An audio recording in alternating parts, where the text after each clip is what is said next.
What's going on, everyone? Welcome back to another episode of Golf on Tap. Today, we're going to be getting into our final bets for this week's Memorial Tournament at Muirfield Village, one of my favorite tournaments of the entire year. As always, I'm Jack Bushman, joined by my partner in crime, Joey Ricotta. You can find him on X at Joey Knows Nothing. You can follow me at Jack Bushman2, and make sure to go and show some love to the show's page, at On Tap Golf as well. You can find us on Spotify, Apple Podcasts, wherever you may be listening to your podcast also. So if you're not able to catch up with us live, you're still able to tune into all of the latest episodes.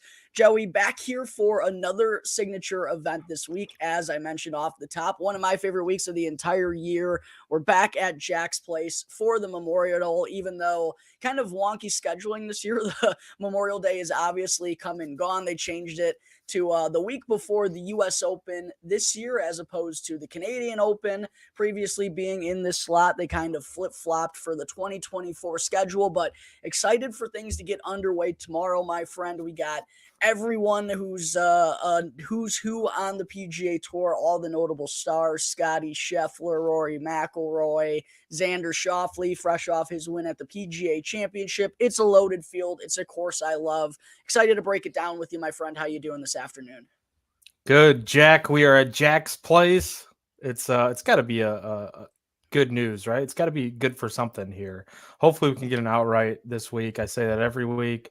I'm good, man. Yeah, no, beautifully said. I feel like it is definitely a more of a 4th of July preview than it is a Memorial Day preview event. But yeah, nonetheless, man, this should be a lot of fun leading up to a major. And you said it best. It's if you're anything in this sport on the PGA Tour, you're probably in this tournament. You got me a little excited when pre-show you said that Scotty Scheffler withdrew as a joke, and I was like, he did? Like, that means we can win this week. But nonetheless, man, I think it's going to be a fun tournament, and whoever wins it, it should be probably a pretty good name here that we're going to have. Yeah, historically, this has been a course where you usually see one of the guys in the top 20, top 30 at the very least of the official world golf ranking taking it home. Of course, Tiger Woods also won here infamously 5 times during his iconic career. We've also seen tons of different golf icons reign supreme. Last year, Victor Hovland kind of had his breakthrough victory, taking down Denny McCarthy in a playoff. So it's one that means a lot to all of the big name players on tour. One they certainly a trophy they'd certainly like to add to their case following this weekend, and a handshake with Jack Nicklaus on the after the 72nd hole, along with the famous milkshake as well. I love everything about this week. The course is excellent, and as you alluded to, it's got the nickname Jack's Place, so I'm hoping it'll only be fitting. It's the spot where I can get off this little schneid that I'm on right now, Joey. It hasn't been without a lot of close calls, though, man. I could list off a bunch of them. Really, since the Masters, I had Wyndham Clark at the RBC Heritage, cruising early on that Sunday before a costly double bogey kind of took him out of the mix, and Scotty went back to back there. Then I also had Bryson DeChambeau, as we were talking about before recording, at the PGA Championship. An amazing performance out of Bryson, but came one short stroke of Xander at Valhalla. And then last week, I wasn't really heavy on a card. I didn't like any of the odds personally, so I was a little bit light compared to most weeks, but I ended up throwing a live bet down on Victor Perez on Saturday afternoon at 40-1, and he actually sank a huge birdie putt on the 18th hole to finish at 14 under, and at the time that was just one stroke back of Robert McIntyre. So I was like, okay, maybe I got some Vic Perez life here late on Sunday, but then Bobby Mack responded with a birdie of his own and was able to finish the job for his first career PGA Tour victory. So, man, just haven't had the finishing luck these last couple of weeks, Joey, but I still do feel confident in the process, and I'm feeling really good about my picks this week. So excited to get into everything here when we jump into the odds board here in a minute, my friend. Yeah, me too. I think definitely the process is there. We've just had too many close calls here as collectively between the two of us to not feel good about where we're at. It's just frustrating that we keep coming up so close and yet so far away. It is what it is, though, man. Like, we cannot stop what we're doing just based off of results, and that's something that we try to stress here pretty much weekly when we're doing the show. So, I'm with you. It's frustrating. It's frustrating as all hell, really. One of these times, though, we're going to see the ball fall in the hole, and just like your best golfer in the world, like you just need to see one putt sometimes just go in the hole. So I think this is our week. It has to be our week, man, because leading up into the major next week, I would like to go into it with some momentum if we can control it at all. Which once this thing tees off, we can control nothing, of course. But nonetheless, yeah, I'm all for it. The milkshakes, the handshakes, and the outrights. That's what's at stake this week, Jack. Let's get it. Absolutely. You ready for me to dive into a little bit of a breakdown of Yeah, man. Muirfield Village before we get into this outright board? For anyone who doesn't have a card finalized or wants to hear a little bit more about the course, it is an iconic track featured on the PGA Tour that's hosted the Memorial Tournament every year since the inception of this tournament in 1976. However, after Patrick Cantlay, this is something we've joked about a couple of times since we've been doing the show, Joey. After Patrick Cantlay won this tournament here in 2019 at 19 under, Jack Nicklaus went, no, no, no. Birdie fests are not allowed at this course. So he hit a remodel, the second remodel in the history of Muirfield Village. And kind of like we've seen the last couple of weeks in some of these courses, Joey, it was a little bit more of a restoration process than compared to a full blown remodel, because he just did kind of some tinkering as far as making changes because of modern technology, like moving around some of the fairway bunkers to kind of account for where the carries are now for guys that are hitting their driver. He also brought in some of the fairways as well. He put in new green complexes on all 18 greens to kind of change up the slopes and the contours on those. He's changed some of the tee boxes, and he's added 150 yards worth of distance to beef up the par fives to make them tougher and kind of enforce more layups. And it's been job well done. Muirfield Village over the last 3 years has ranked among the top 10 hardest courses on tour each of those 3 years. The first year after the remodel in 2021, John Rahm here at -5. There were only 4 players under par that year. I don't expect it to play that difficult this year, but it's kind of an example of how tough this course can play, especially when it's firm and baked out. But the fairways have been brought in a little bit. They're a little bit wider than what we've been seeing here recently, but still not like super spacious fairways. But that compacts with all of the distance that Jack Nicklaus features here, as well as some of the smaller green complexes that we see on tour. So you're going to have to be a real good total driver of the golf ball. I think hitting fairways is going to be really crucial here this week because the rough is already listed at 4 inches, and sounds like there's going to be some thunderstorms today in the Dublin, Ohio area. That's the only rain we're expected to get during the week, but I wouldn't be surprised if during the weekend, that rough gets grown out to about 5 inches long. It's just going to be so hard to maneuver out of there, and Muirfield Village always features some of the lowest greens and regulation percentage out of the fairway rough. So it's really important to have that total driving ability and to be playing from the fairways. And you're also going to have to be good with your long irons because a lot of approaches are going to be coming from outside 170 yards, and you're going to be hitting into these small green complexes. And like most major championship tests, you're still going to have a good around the green game. You're still going to be making bogeys from time to time. You're going to be missing these greens. They're super firm and super fast. So especially on the weekend when you're hitting long irons into them, it's just so hard to get the golf ball to stop. So you are going to be missing greens. You're going to need to have that scrambling ability. And these are also some of the toughest greenside bunkers to get up and down from on the PGA Tour too. So I looked at sand saves a little bit more than I do compared to the weekly PGA Tour events, because usually guys are so good out of sand it doesn't really matter. But these are some harder greenside bunkers, but it's going to be a challenging test, man. I'm looking at full total drivers, guys who have been good with their long irons and hit more greens in regulation and hit more fairways. Proximity over 200 yards. The par threes also 3 of the 4 over 200 yards. So a lot of approaches coming from outside that bucket on those holes as well. And then, as I alluded to, scrambling, bogey avoidance, sand saves, and strokes gained putting on bent grass greens. We haven't been seeing bent grass greens a ton so far this year, but been getting them more frequently over the last few weeks.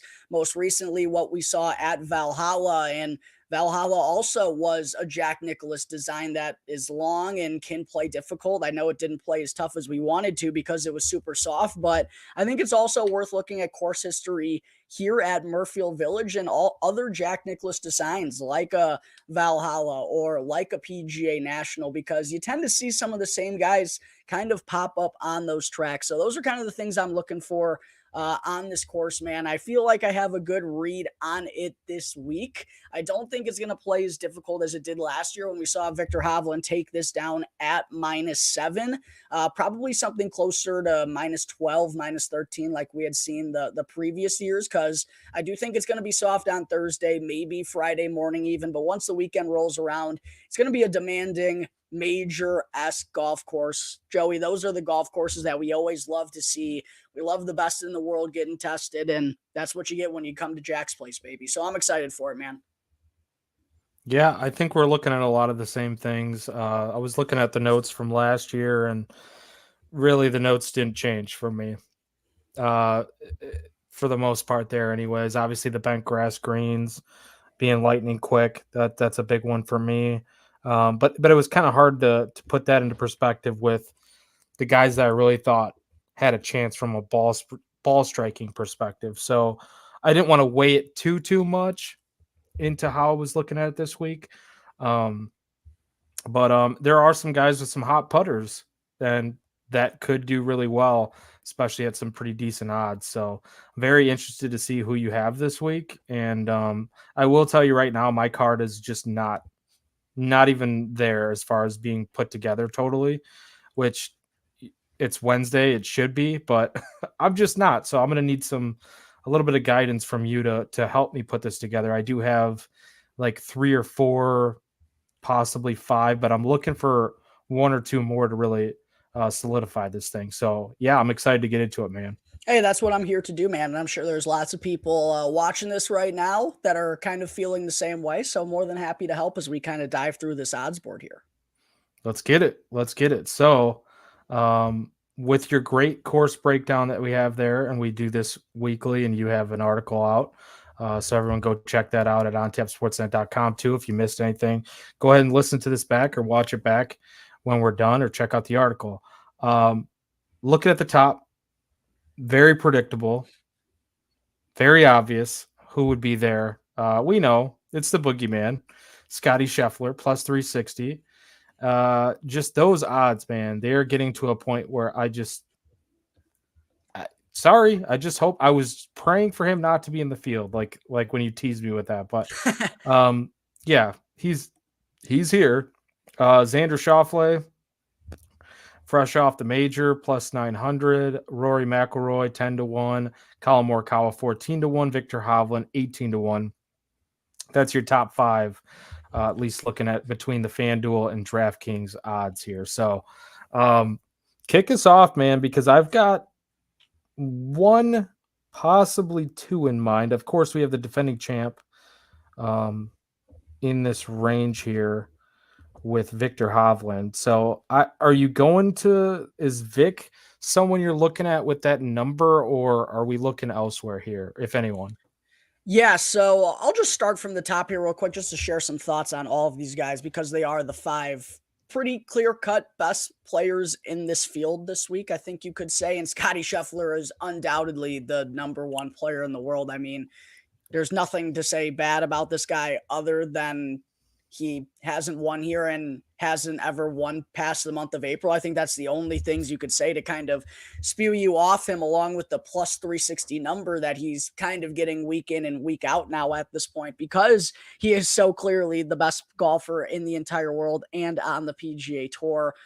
Came third here last year, has 2 third-place finishes actually the last 2 times that he's been here. And Joey, he gained over 20 strokes from tee to green last year at Muirfield Village, but punted 8 back on the greens to miss out on this playoff by 1 shot in. Out of all the tournaments that Scotty didn't win last year, this was the one that I think encapsulated how bad he was putting the most, because what he was doing from off the tee with his approach shots and with his touch around the green was just immaculate. The guy just couldn't make a 6 or 7 footer to save his life. If he did, he would have won this tournament by a handful of shots. So not going to waste too much breath on Scotty Scheffler. I just can't get behind that number. I can't with Xander either at 9-1, man. And I know he's coming off that major. He's probably been the second best player on the PGA Tour this season, has a ton of high-end finishes, not even considering what he just did at Valhalla. And he has a makeup that should translate really well to this course, but we just haven't seen it at Muirfield Village for whatever reason. He's never finished in the top 10 here, but does kind of feel like his game is at the best place possible for him to contend. So Xander does make sense. I just don't like the number. And then even though Rory didn't win the Canadian Open last week, he continues to play really good golf. It was just kind of one round that held him back, but he also doesn't have the best course history here. And that was kind of enough to lead me off of these top 3 guys. But, if you're backing them this week, I really couldn't make an argument other than, my ROI just isn't going to afford me to do that unless I want to bet on those guys solely and no one else. And that's just not very fun to me. And also I do like the odds and the chances of some of these guys a little bit further down. Most notably though, it's Collin Morikawa, man. I'm pulling the trigger on Collin, which always makes me a little nervous because I've never had a good read on this guy literally in my entire life. But makes me nervous too, because I like him this week and I'm like, I know your luck with them. No, but I like to hear that you're on Morikawa because you're much better at getting him right than I am. But dude, he's just been playing so well here lately and continuing to knock on the door. And I think the biggest thing, Joey, is when he was in contention at the Masters, after that tournament, we had our show. I told you and I told Ross when me and him did our recap show that I just still didn't feel like it was time for Collin Morikawa. Like, I don't really know if this is the right way to put it. It's definitely not, but I almost didn't feel like he wasn't playing good enough golf to deserve the green jacket. I know that's not how golf and sports work, but that's the way that I was thinking about it. And I still kind of felt that way at the PGA Championship a little bit, but now the full arsenal of what he's been up to, 6 consecutive top 25 finishes, T3 at the Masters, T4 at the PGA, 9th at the RBC Heritage, and most recently 4th at the Charles Schwab Challenge after getting off to a little bit of a slow start on that Thursday. I'm all aboard here on Morikawa. I jumped on him at 16-1 when his number first got dropped, and there's just so many reasons to like him, man. The irons are starting to come back. We saw him gain over 5 strokes on his approach shots at the Masters. He's gained over 3 in that department in each of his last 3 shots. And I think the biggest reason, though, why I'm on him is because of what he's done with his short game, man. He's been really good in that department, and he's 4th in sand saves over the past 24 rounds, 6th in strokes gained around the green. Collin Morikawa, 6th in strokes gained around the green in the last 24 rounds. How about this stat, Joey? I don't know if you saw this in my article or not. He's gained strokes in the short game categories around the green and putting in 5 straight starts. It's the first time he's ever done that on the PGA Tour. And he's also a really good Jack Nicklaus design player, 3rd in the field in strokes gained Jack Nicklaus courses, 3rd in strokes gained Muirfield Village. He's also 1st in good drive percentage, 1st in fairways gained. And oh yeah, he has a great track record on this track. But if you just look at his past results, you might not notice it. And that's because he won the Workday Charity Open here in 2020, back when the PGA Tour had 2 consecutive events at this course. One of them was not called the Memorial Tournament. It was the Workday Charity Open. He beat Justin Thomas in a playoff there. And also last year, he was 2 shots off the lead going into the final round. I had money on him, and my Sunday afternoon got ruined when like 20 minutes before his tee time, he withdrew due to a back spasm. It was awful. Yeah. But he's been so good here, man. He also has a playoff loss to Patrick Cantlay here. There are just a lot of things pointing in Colin Morikawa's direction. I couldn't pass him up, so I started off my card on him at with him at 16-1. But Victor Hovland at 18, there was even 20s out there early on Monday morning when the odds first dropped. I certainly couldn't argue that. He's back here with Joe Mayo now, and we saw that pay dividends immediately at the PGA Championship. I said on Monday, if his putter didn't go ice cold on the back nine, he could have won that thing. And one thing we've seen out of Victor in his career is he knows how to win at the same courses twice. He won the Hero World Challenge, won the OHL at Mayakoba 2 years in a row as well. Like there's clearly something with Victor being comfortable. I know those are much lower level fields than what we're getting this week here, but I've always felt like his game is perfect for these types of setups where you got to drive the ball long and straight. It's kind of the same reasons I was on him at the BMW Championship last year. The only reason I'm not is part of me still feels like it's a little too early for Victor, and I think everyone's just so ready to jump back on board because of the PGA Championship, and I can't blame them, but that's enough for me to pass up on Victor. I love his game here, though. And after Morikawa, he was definitely truly the only other guy I really thought about this category. But it's only Morikawa for me in this range, Joey. What are your kind of thoughts about these big five? Well, somewhat the same. Obviously, I really like Morikawa this week and Hovland, both of those guys. But decision wise, I had to go with Morikawa because love that. I get the feeling from him, and you know, I like how you're mentioning especially the short game and the around the green. That is super impressive to me from him because that's just not heard of. Like that's not his game, right? So if that's clicking, it's room for potential growth there too. So like we could see this guy go on a major run and maybe major run like leading into some of these other majors. I mean, seriously, he's that kind of mold. But I have had the feeling. Oh, go ahead. No, it's okay. But I'm just gonna say I don't want to do this to us. I don't want to do this to us. But worst case scenario, if Colin comes painfully close, finishes T3 this week, I think we still have to bet him next week at the US Open. Oh, I'm with you. You know what I mean? Like, we're just going to have to take that because he's been playing so good. If we still see form next week, I don't think we should allow ourselves to get as discouraged as we did by Xander. No, not at all. No, it's totally different with me with a guy like Morikawa. But the other side of it is too, and you know me from talking about this in the past, Morikawa is also one of those guys that I feel like is very random. Yes. Where he can also play like dog shit this week, and I might still consider him next week. So, you know, if I get the feeling, because especially like courses like this and other spots, he just sets himself up to be in the running because of the way that he plays, the way that he golfs, especially the long irons in a course like this.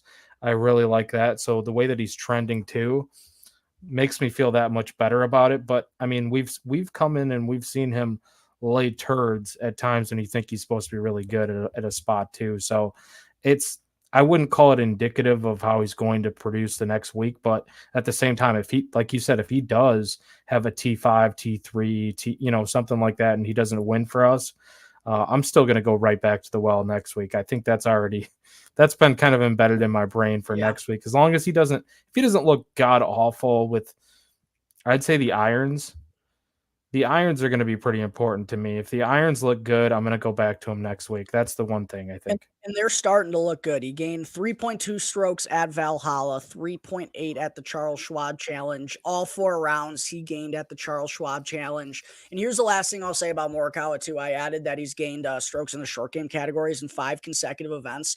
All of those gains have been over 2.5 strokes. It hasn't been like he's just like narrowly been doing it. Like, no, he's been gaining significant strokes killing the field around the green and putting abilities. So yeah, that's notable to me.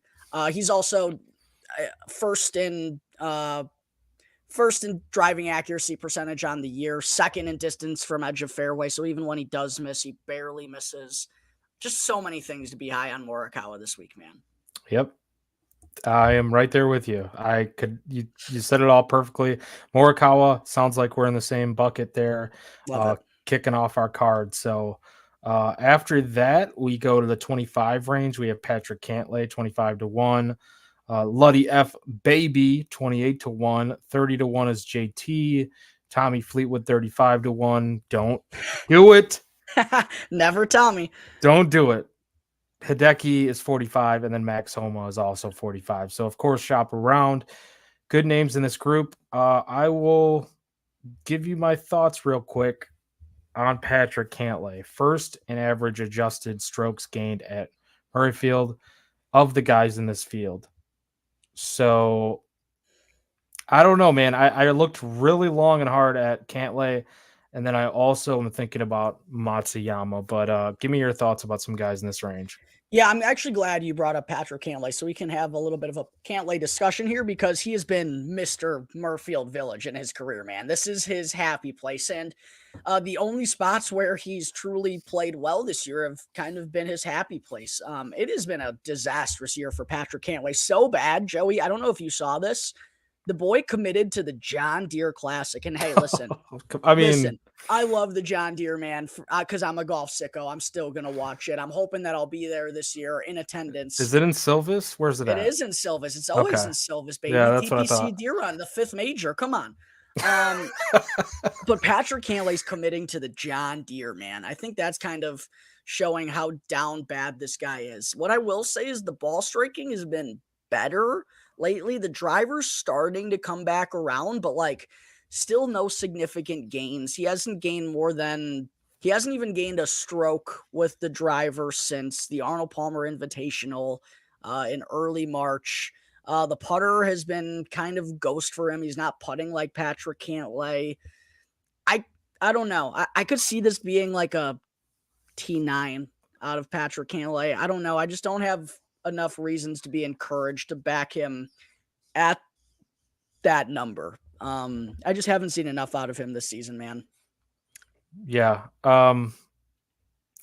Okay, so you might be pushing me off of him just a little bit. And it has been a dog shit year for him. Really dog shit. He's honestly out of like the big name guys on tour.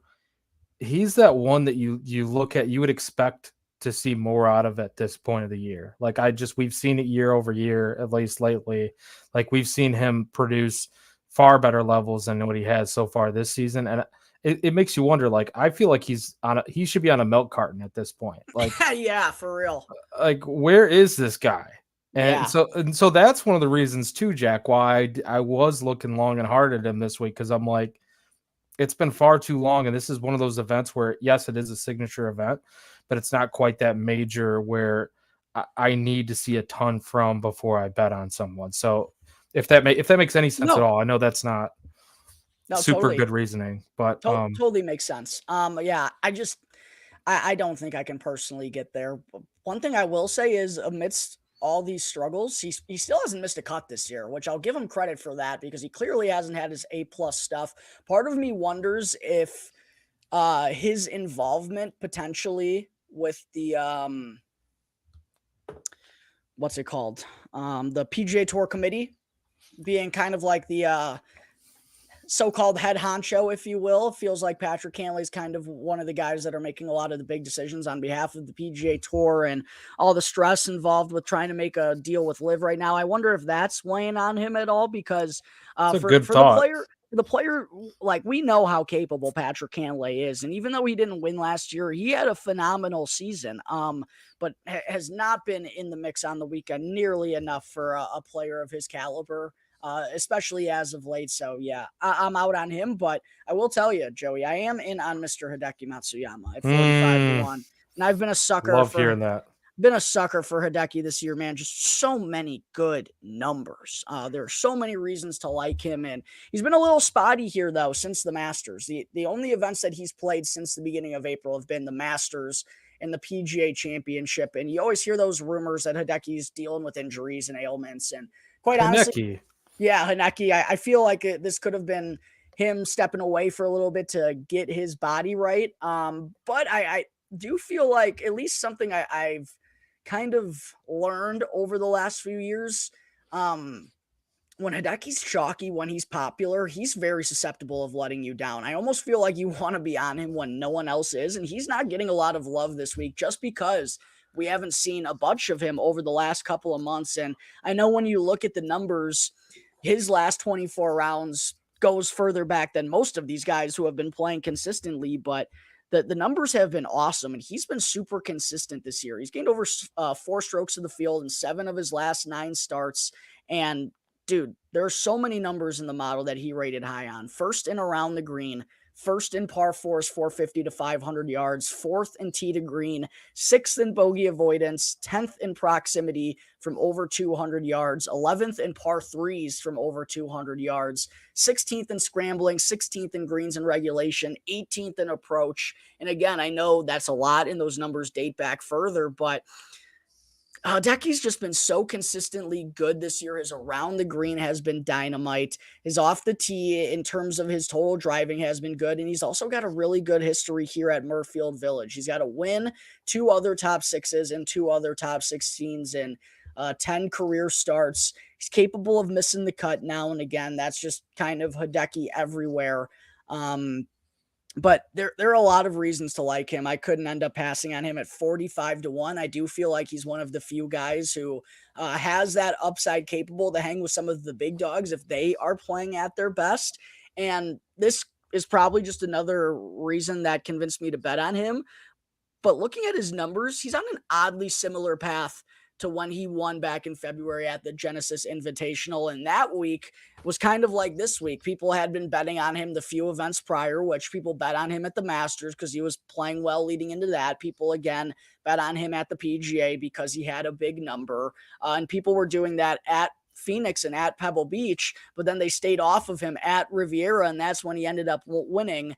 And in those events at Phoenix and Pebble Beach, had lost strokes with his irons in both of them, had lost strokes off the tee in his event prior. That's exactly what he did at the Masters and at the PGA Championship. So I don't know. I know that can absolutely mean nothing. It doesn't mean it will happen again, but given his track record on this course, 45 to 1 odds, it was enough for me to get back on Hideki, especially if Morikawa is the only guy under 40 to 1 that I'm getting to. Yeah, I'll jump on Decky at 45. All right. Crack. It's time. Crack them. Hashtag crack them because we are synced up again, my friend. So salud. Love it. Yeah, I'm on Hideki again, just like we are with Colin Morikawa. You said it best. It's the success here. He was T16 last year, a few top 10s. He's got the win. First in around the green strokes gained this year, along with being third in strokes gained total, or tee to green, excuse me, this season. So I think there's a lot that trending in the right direction. When you see a guy with that much good course history here, I'm definitely going to take a stab there at 45 to 1. It feels like to me he's a little mispriced. And please stay off of him. Yeah. Stay off of him. I don't want him to be popular if that's the case. Like, it does feel that way. And, he's not the only one. More times than not, I want to bet outrights on golfers that nobody is on or very few people are on, because it just feels like, and you can go into the whole conspiracy stuff if we want. I don't think we want to go down that road right now, but like, the more popular a guy is, the less likely he is to actually win it. Unless you're talking about like the very top of the board with like Scotty Scheffler or something like that, which the payout's not as great anyways. So when you see like big line movement from some of these guys week in and week out, doesn't feel like they usually have shitty ass weeks. And excuse my language, but I don't think it's going to be a shitty ass week for Hideki Matsuyama. So I'm right there with you. Looking here as well in that 50. So now we're in the 50 range. We've got Russell Henley. The models love him. I'm not sure if they do this week. I haven't checked. Sam Burns, 50 to 1. They do. They always do. It's just pencil him in for the models loving him. 51, Sam Burns. We got Corey Connors, 55. We got Kim at 55. We have Jordan Spieth at 55. Matthew Fitzpatrick, Sahith Theegala, Wyndham Clark, all at 55 to 1. So very good range. but I really didn't see a ton that I loved other than maybe one or two. So curious to hear your thoughts, Jack, and if you got to anybody here.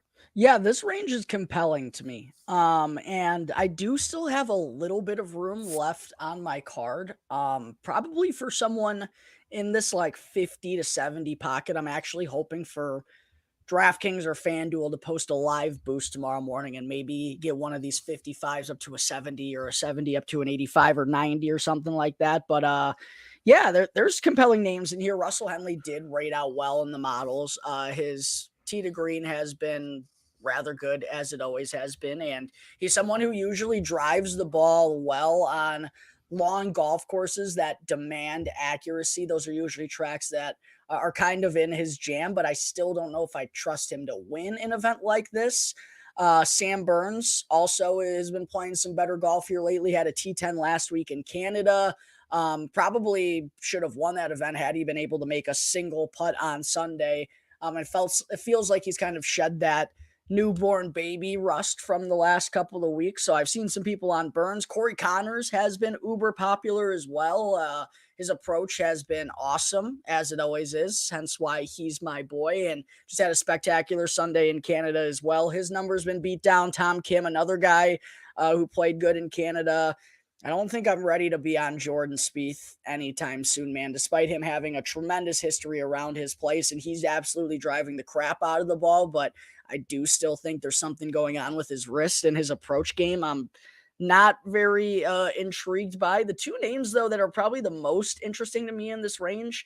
I have thought about Tom Kim a little bit, but I don't know if he's quite ready to win at this point. It's been Matthew Fitzpatrick and Sahith Theegala. Theegala was a huge disappointment last week at the Canadian Open after being one of the favorites in the odds board, but still has just put together such a phenomenal year. And we just saw him contend on Sunday at a Jack Nicklaus design that features bent grass greens in Valhalla a few weeks ago. And I've been saying I expect Sahith to win something big this year. He has a T5 here in 2 career starts. I don't know if he's quite ready to win this one, given how shoddy his around the green game's been, but I feel like a real dummy, and I definitely would have some huge time FOMO if he's in contention on Sunday here again. And Matthew Fitzpatrick, another guy kind of like Russell Henley, who drives the ball long and straight on long and demanding golf courses, but I feel like he actually has the winning upside, and he has 2 top 10s here in his career. One thing I've also noticed, Joey, real quick, a possible correlation, the BMW Championship, whether it's been played at Olympia Fields or where it's jumped around these last handful of years, we've kind of seen some guys who have won that tournament win this tournament as well. And John Rahm, Victor Hovland's another guy. Billy Horschel is someone who's done it as well. Like those kinds of guys, for whatever reason, pop up at both of these leaderboards. And Matt Fitzpatrick came second at the BMW Championship last year. I don't really love where his game is at, and I don't know if he can truly win it, but those are kind of the 2 guys that I'm interested in here. I'll give a shout out to our boy Wyndham Clark, because 55-1 with him does feel like a good number. And, you could always make an argument for his upside, but I'm just not as encouraged in his game right now as I was a few weeks ago. So Fitzpatrick and Theegala are kind of the ones I'm hovering around in contention for my final play, but I have nothing official in this part of the board right now. Joey, what are your thoughts in this range? You are on mute, my friend. Classic Joey Ricotta mistake. Well, it wouldn't be it wouldn't be a show if Joey didn't leave himself on mute or did something foolish in the broadcast. Guys. Just a toddler working a computer. Yeah, you shouldn't put me in front of these things. I don't know how they allow me to do this. Put the parental controls on this thing. This is the same guy who also, by the way, folks, just a little behind the scenes. When we first jumped on here before we hit the record button, Joey joined the call, said what's up to me, and then within 5 seconds of him joining, had immediately backed out. I'm like, okay, good to see you too, brother. Like, get this guy away from technology, man. He's not safe. It's I kind of forgot that even happened. I tried to hit login, and boop, see you later. Yeah. So, anyways, by the way, when I stepped away to get the beer, I didn't just step away to get the beer. I also had to get a spoonful of mashed potatoes. I didn't tell you about that. but I I figured heard you say they're really good in the background, so I was wondering what you were talking about. I didn't know if you could hear that. I should have muted my mic. See, technology again. It all goes back to technology. It doesn't matter. I'm glad you heard that because they were fucking good. Oh, sound delicious. I had some pierogies last night, by the way. They were phenomenal. Oh, what? Yeah, they were gas. All right. Now I want pierogies, but all right, back to the board here. What are we on? So we were looking at I was looking at Corey Connors too, and I know it's your boy. Yeah. I just feel like he has what it takes between like hitting the fairways, the mid irons. You know, he's hitting the ball good right now. I think this could be a good spot for him. He's had like, what was he, T13 best finish here, which that's respectable. That's pretty solid for a guy like him. I think he can absolutely do well here. I haven't bet it yet. The one bet that I have made. Where do you think I'm going with this, Jack? Like, come on, there's no Wyndham. other. You're going to Wyndham, aren't you? Yeah, of course. I knew that. The Windy City Flyer, the Windy City Assassin. That scares me because you usually have a good read on him too. I usually do, but lately I have not had the best read because I've been betting him a little bit lately and it hasn't come through. But yeah, I think he disappointed us both at the PGA Championship with that miscut. He did, but that's all right. I won't hold it against him. It's the PGA Championship. You're bound to have a blunder here and there too, so it's fine. All is forgiven if you pull out an outright this week, my friend. 55-1, I believe, is where I bet him at too. Hasn't been pretty lately since the T3 at the RBC Heritage. But he was one off the lead after 3 rounds here at Muirfield last year. So I like what he can do here, at least from what we've seen.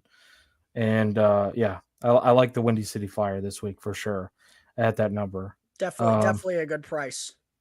Very good price, I think. Of course, we've been saying that like every week about him, but I still think it just remains true. Let's look here. That's about it for this range. A guy just below this range, and I guess I'll kick it off here. 60-1, Alex Noren is also where I'm going. Really? I don't hate it. I like what he's been showing lately, and looking at your model seems to like it a lot. Oh yeah. Don't think I didn't open that bad boy up. He's been popping in the He's been popping in the models lately. He's also 6th in this field, if I'm looking at that correct, in strokes gained putting on bent grass. So, yeah, I think I was on him. Was it 2 weeks ago? I was also on Noren, or 3 weeks ago. You were probably on him.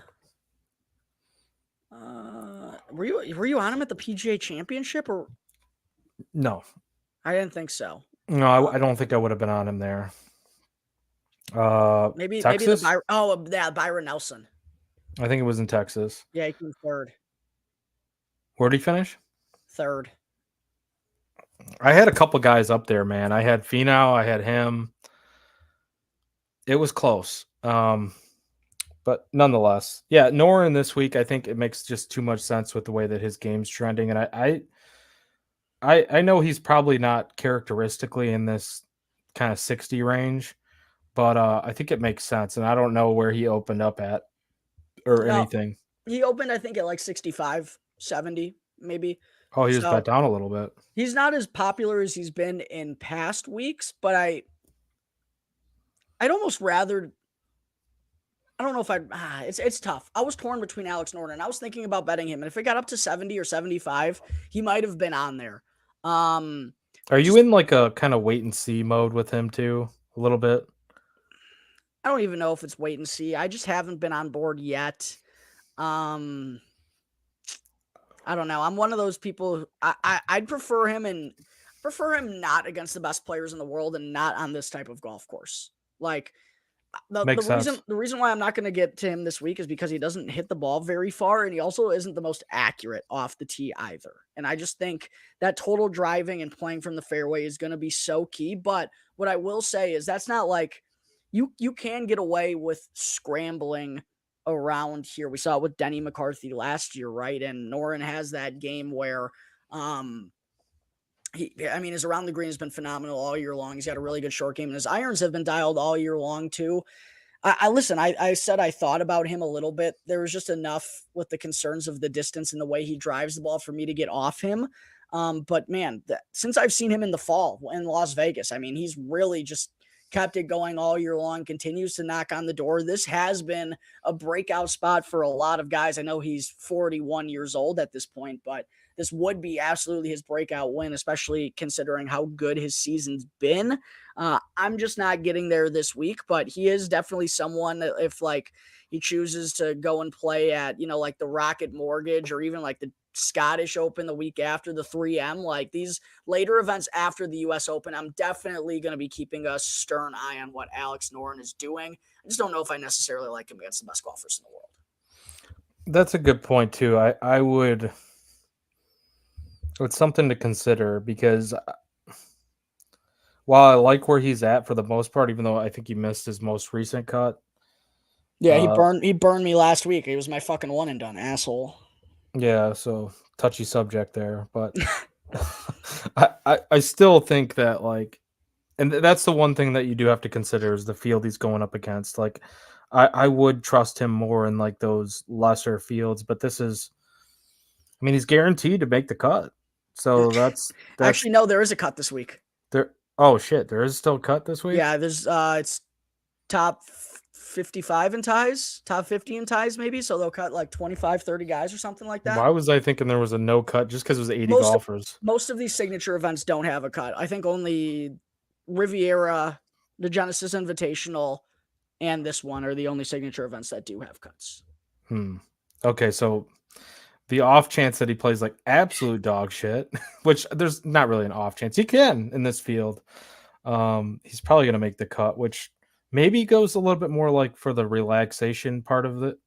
He can kind of not free think money. As much. Yeah, free money. But, I mean, still, he's not free money guaranteed to win. But anyways, we have spent far too long talking about Alex Noren because he's 60 to 1 at the end of the day. That's still a pretty high number. Sunjae M, Siwoo Kim, Beniana, also 60 to 1. We have Tony Finau, who just let us down, 65 to 1. Couldn't make a putt, like you said. Yeah, tough. Billy Ho, 70 to 1. We had Cam Young and Keegan Bradley and Sepp Straka all in that range. So I don't know, man. The one guy I look at who I would probably go back to him is probably Tony Finau, but I don't know where you're looking here. Yeah, I don't hate Big Tone. It's a good number for him. Just always comes back to me. Are there good players here? Yeah, Tony Finau's probably not going to win. His putting has just been so bad, dude. And like that probably means less here than it has in previous events because his ball striking is so good. And like, dude, he had so many good iron shots.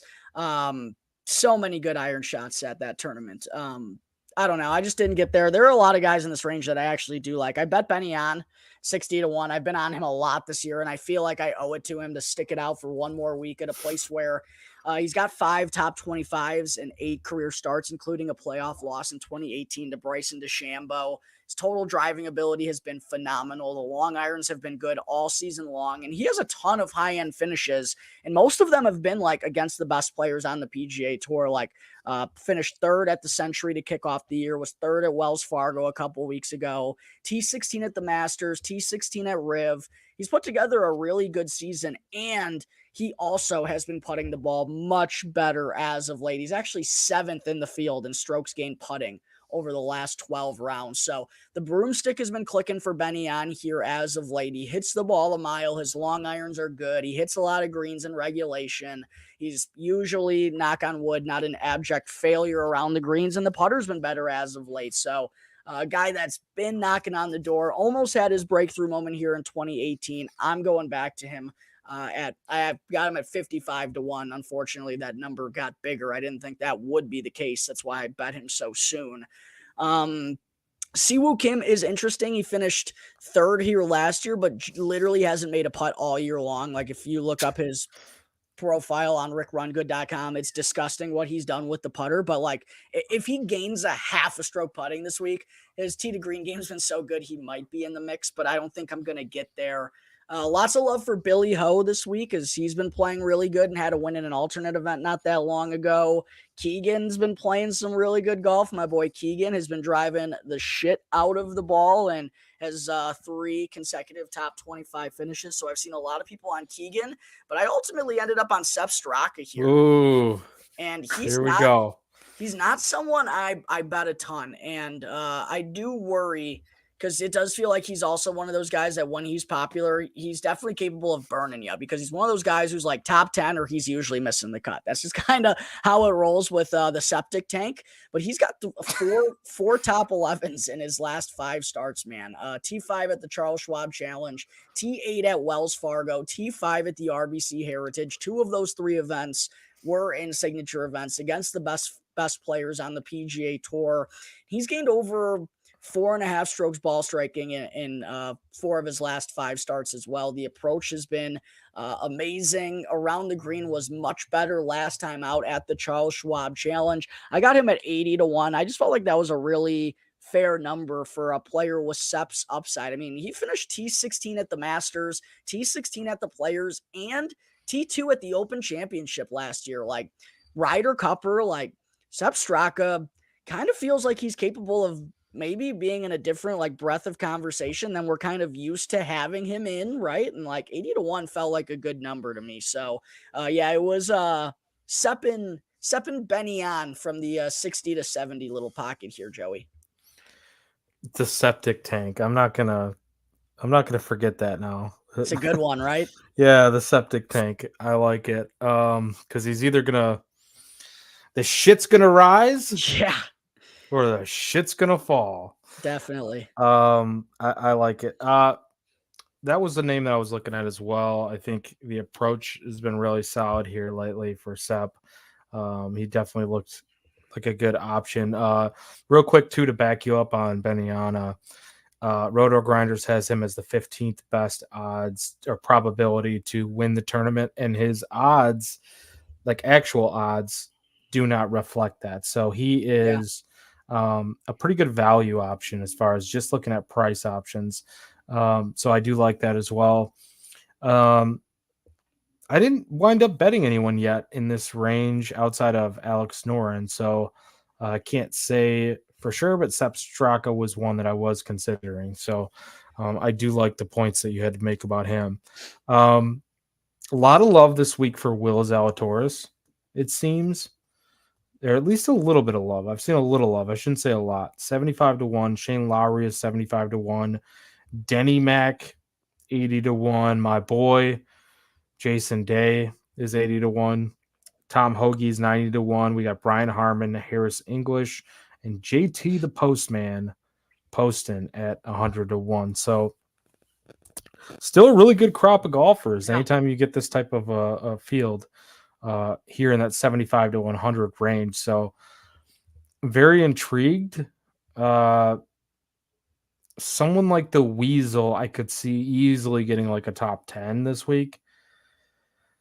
I just don't know if I feel strongly enough to bet it. And another guy who I saw kind of popping up in some rankings or models, it seemed like McCarthy had some love this week. I don't know if that's just like the putter or what that is.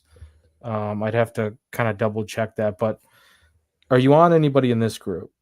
Yeah. Few names in here that were interesting. I'll start with Will Zalatoris because 75-1 does feel like an awfully big number for Willie Z. Just not the most encouraged. It almost feels like it's a similar play to Wyndham Clark, but without the injury.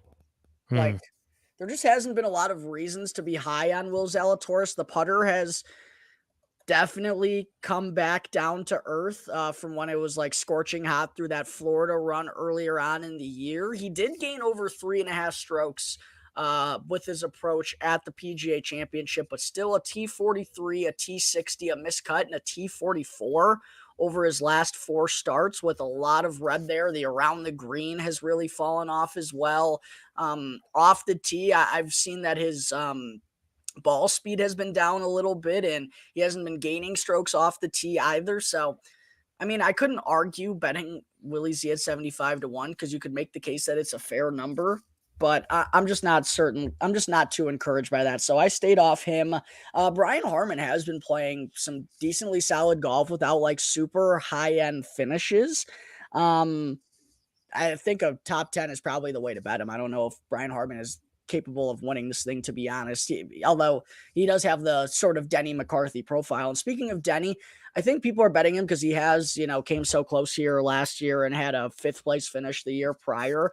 Just when you pull up his profile, man, there is just like no way to be confident about what he's doing. Like, I don't. It's like it's such a fluke, man. I look at him and that's what I'm saying. Like, what?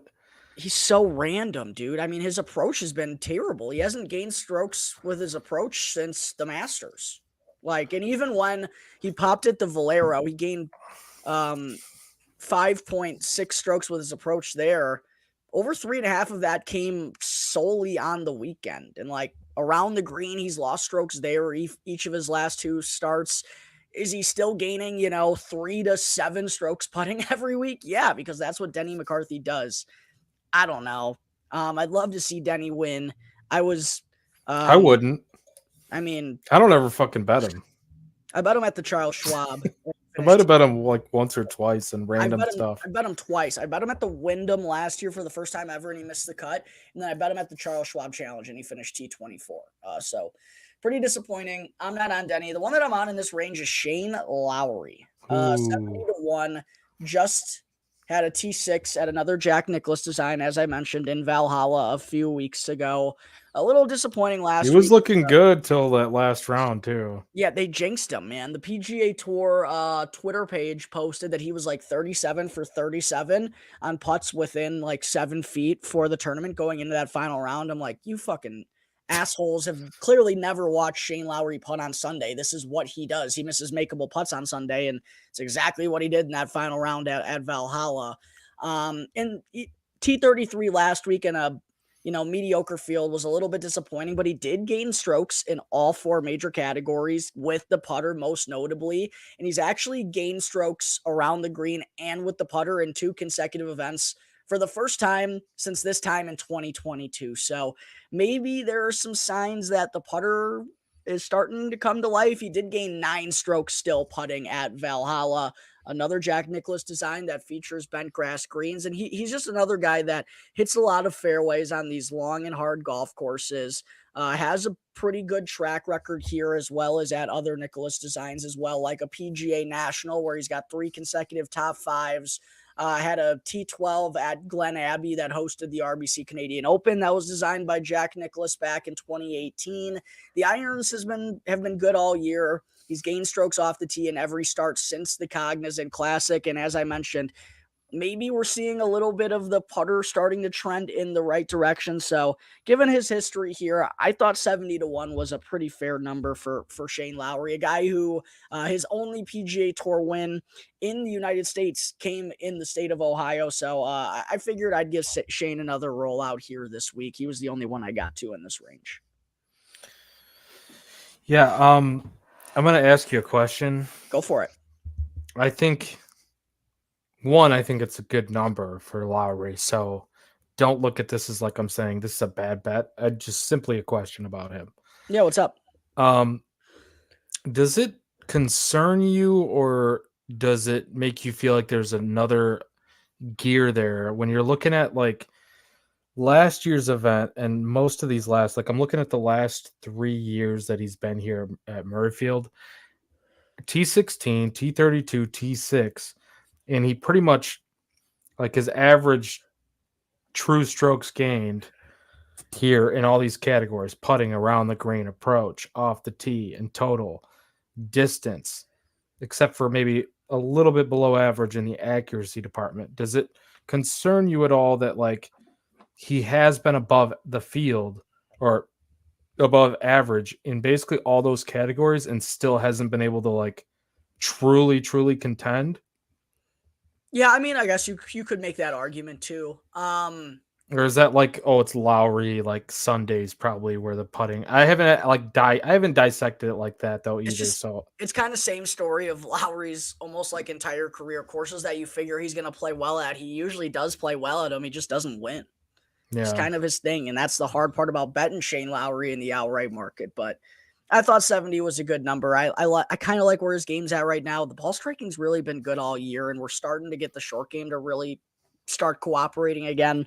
It was enough for me to get back on. And I also didn't mention that all 3 years since Jack Nicklaus redesigned this place, and I referenced he tore up all 18 greens and added new contours and slopes and whatnot. He's gained strokes putting here all 3 years as well. So I just think to me, while the results maybe have been disappointing considering the numbers and how he has gained strokes putting here, it more so just tells me he's comfortable on this course, which I do like. Yeah. Yeah, I mean, he finds himself right there. He's probably gonna have a good week and be in contention at some point. So I like it, especially at 75.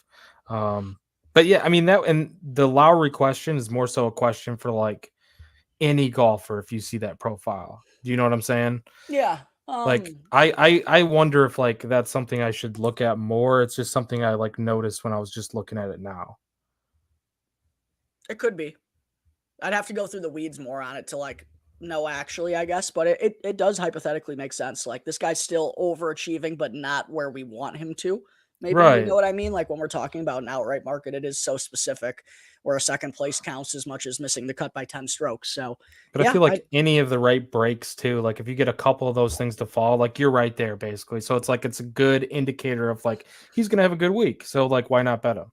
I come back to this. I want winners every week. I think everyone Fuck does, yeah, dude. but I think more so, at least what I try to do, man, you just want guys in the hunt as frequent as possible going into Sunday. Like if you have that 2 to 3 times a month when there's 4 tournaments, you can live with that. You can feel good about your process. And I think, yeah, maybe Shane hasn't done it on Sunday, but at least I have a guy in the mix there, and it makes me feel like I'm on the right track per se. And maybe it'll never come for Lowry, maybe it will. That's what we're gonna find out as time goes forward. But that's the right approach, I think. You have to, and yeah, it just makes it more entertaining. It makes it like you do have a shot. You're not completely dead in the water because like there's other guys where me and you will bet who are just very boom or bust, and we know that going into it. So at least Yeah, like with Lowry, it's like we know you're probably going to finish somewhere in that top 30 range, right? You're gonna yeah, have a good week. So yeah, I like that. All right. I don't know. You want to talk about the rest of these guys, or are we throwing names? Because I yeah. do like a couple though down here. We'll throw the names you like. All right, so you know my boy's Thomas Dietrich. Oh yeah, I've seen people on Dietrich. He was at 150 to start the week. Ooh, was he? I don't like that because he's He's been 120 here. he's But been a little popular. all right, I don't like that. Then I might change my pick on the spot. Um, fuck it. I think he's been really good with the bent grass too, putting Yeah, and just dude, putting in general. he's a great putter until it's like the final 3 holes on Sunday. He's really a great putter and just had a really good finish at Valhalla. So I would understand people getting back on him and you as well. That's a long shot, but yeah, I'm definitely. I shouldn't say definitely. I think I'm gonna go ahead and go with Dietrich again, or go with him here. Um, Outside of that, my guy is way down the board. So I'll let you give somebody that if you're considering out here. Okay, I'll throw a couple names that I don't think I'm gonna bet. I do have one bet in this range. I think Justin Rose could be interesting at 120 to 1. I really respected how he played at the PGA Championship, and he let me down the following week in Texas. But the ball striking numbers have still been spectacular. He just couldn't putt to save his life out there, but played really well the last time he saw Jack Nicklaus course at Valhalla, and has a pretty good track record here. So I don't hate Justin Rose at 120 to 1. I'm always keeping a stern eye on what my boy Lucas Glover is doing, and ball striking is good. I just don't think I'm quite on him yet. Um, I thought Chris Kirk was a little interesting at 150 to 1, but I'm not going to pull trigger on him. The one I did pull trigger on, way down on the board, and maybe I should have done this as a placement bet with each ways. I bet Lee Hodges at 270 to What? 1. Is he your boy? Yeah. So all right. So that's why I didn't say it because I didn't think we were going that far. But I will say, I want you to tell me why. I didn't see your model until we like started the show and I logged into Rick Rungood for the first time this week.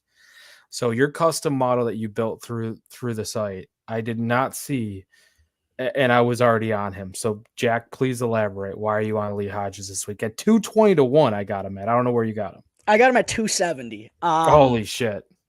So this actually goes back a couple of weeks ago. After Lee Hodges came T12 at the PGA Championship, me and Ross did our recap show, and I've been diving through the weeds a little bit on Lee Hodges here, baby. Driver heavy golf courses where you need to be accurate. It's kind of Lee Hodges' jam, dude. So he finished T12 at the PGA Championship, also T12 at the Charles Schwab Challenge, back-to-back T12s for Lee. T24 at the Wells Fargo, a signature event, Quail Hollow, super demanding and long golf course. T24 is very respectable for Lee Hodges. He also finished T12 at the Arnold Palmer Invitational early on in the year. T24 at the Genesis Invitational, and where his win came was the 3M Open, a course where we've seen Matt Wolff, who's now with Liv, just go absolute driver nuts on Bryson DeChambeau. Like, for whatever reason, those courses are where you want Lee Hodges because he'll hit a lot of fairways, and his irons and putting. The irons and putting upside have really been spectacular. Every time that he's gained strokes putting this year, it's been for at least 2 strokes. And he's gained over 10 strokes total with his irons in his last 2 starts. So the irons have been good. The putting's been good. The off the tee is usually better on these types of setups. A win is asking a lot here out of Lee Hodges, and probably a win in his book. Like if he came T10 this week, T11, like that's a dub for Lee Hodges. So 270-1, it's a juicy odds to bet him outright. I don't know if he actually wins, but I've been kind of gassing up Lee Hodges for the last few weeks, and I told Ross on the next long driver heavy golf course we're getting, I'm betting Lee Hodges out of respect. So bet him at 270 when he opened. Unfortunately, he's been a little popular for other people too. So some people are jocking my style here on Lee Hodges, but yeah, I'm all aboard the Hodges train, baby. 270, 220, whatever. Let's jump aboard this week. Love it. Love it. I did not realize that you were getting to be a Lee Hodges guy here. I don't know how it happened. I just found myself in the weeds, and I'm like, all these events are kind of the same. Like they're hard courses. You need to drive the ball well, thick rough. Like he does it. I don't know what it is. Credit to Lee though. Shout out Lee. No. But that's a great point though, because there are certain golfers that you just they're not consistent enough for you to call them in that tier of like upper echelon type of golfers, but they are consistent enough on certain types of courses where I think that's becoming a trend where we just need to find those guys that do one thing or a couple things really well and just utilize them on the weeks that they do things really well. And we try to pick that out week in and week out, but sometimes there's some hidden gems in there because every week that we do this show and we get to Thursday, there's a random dude that pops up in the top 10 or is like leading the board, right? And why is that? You always have to wonder, like, why is that? Sometimes it's super random, but like I do feel like there's something to unpacking why it is that some of these guys that you otherwise wouldn't think of make their way to the top. And I think Lee Hodges is one of those guys for a course like this who, you know, speaking of the back-to-back top 12s or T12s, and of course, like you said, he does have the tour win now at 3M. His only trip to Muirfield last year, he gained strokes pretty much across the board and finished T12. So, like you said, the approach, the putting, he's trending in the right direction the last few weeks.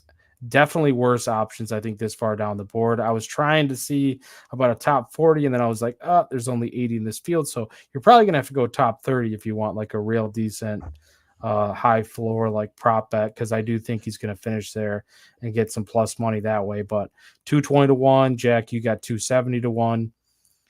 Cannot endorse this enough, because I think if we are getting a long shot this week, crazy to say it, but I think it's coming over 200-1.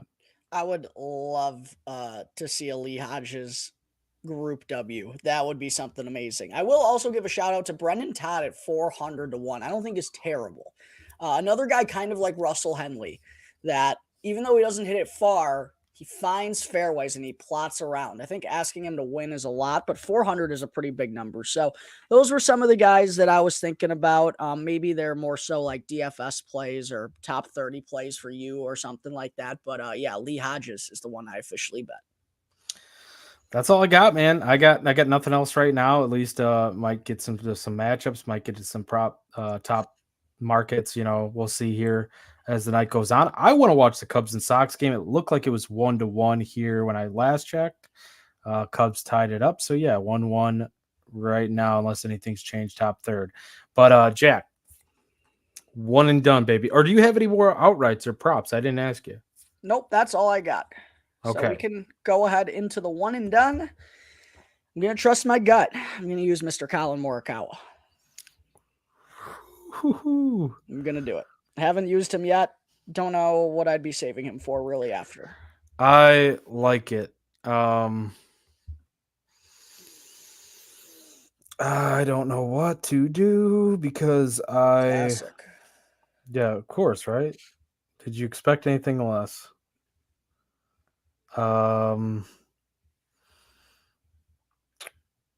High floor. Lee Hodges. Are you being serious? Should I? No. No, I know. That's like you're giving good advice. You say no, but like, don't do it. All right. I mean, he could come 12th and it'll be hilarious. But like, dude, this is it's a big event. It's a signature. Yeah, I got it. Boy. Save Lee Hodges for the 3M or the John Deere or wherever he'll be. Where's Hideki at on my list? I don't think I've used him. You have not used Hideki, no? Because I did use him weirdly. I used him at like the Zozo or something last year. I can tell you, I still have the cards from a year ago, so I can tell you. It was stupid, man. I used him somewhere stupid last year in the fall, I think. You used him at the Waste Management, so not like as stupid as you thought. Waste Management, really?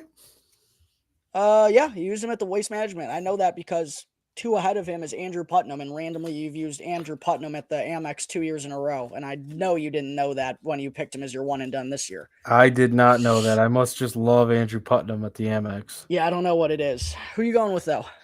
Decky, let's do it. All right, we got Colin Morikawa and Hideki Matsuyama. Funny enough, Mr. Joey Ricotta, they're paired up together for the opening at 36. Oh, and we're both betting them, like legit in the outright market. And we are, so it's shaping up to be a fun first couple of days for me and you, my friend. This is going to be good. I am looking forward to this tournament. I mean, I'm even more so looking forward to next week. Oh, boy. Because, yeah, it's obvious reasons. We don't need to get into it. We will get into it next week. But, Jack, this has been great, man. Jack's Place. Let's get it. Need one this week. It would only be fitting if it came at Jack's Place, baby. Let's get back in the winner's circle. It's your place. It's our time. Absolutely. All right, well, thank you, everyone, for tuning in. As always, greatly appreciate you. If you haven't done so already, make sure to go and follow Golf on Tap for free on Apple Podcasts or Spotify, wherever you may listen to your podcast. Won't cost you anything. It's 100% free, and also go show us some love on X. Follow at On Tap Golf. You can find Joey. So he'll be live tweeting the rest of this Cubs Sox game at Joey Knows Nothing. You can find me at Jack Bushman, too. Till next time, everyone, best of luck this week. Let's cash the winner. Crack them, lock them. We'll see you next week for the